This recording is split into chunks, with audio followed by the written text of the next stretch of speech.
Hey YouTube. Yesterday I ran around picking up some much needed replacement consumables so that I can get on with building the frame, which I also bought some steel at the same time. Speaking with a friend, we decided that the 50mm or 2-inch drop between the front and the back here was not something that was particularly desirable, nor was it particularly desirable to have this main pivot bar this far back. It would actually be more useful to have it in line here. So that's going to be the first step of the frame build.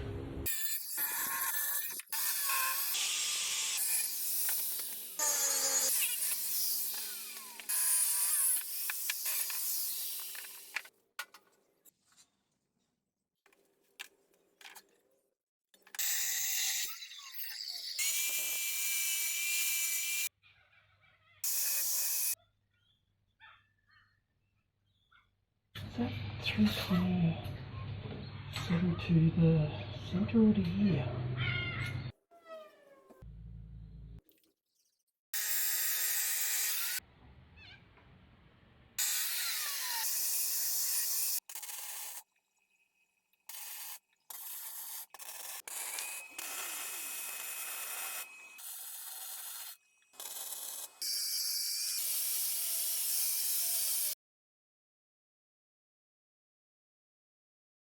Except after I finished, I discovered that this bearing is not real healthy at all.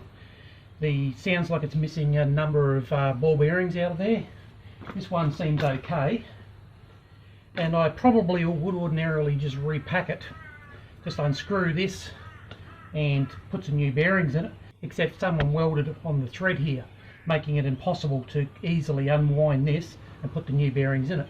My OCD kicked in and I decided that I'm going to replace these bearings altogether with something a little bit more appropriate. They're okay for a shopping trolley, but they're not really all that fantastic for something that's designed to go over rough terrain.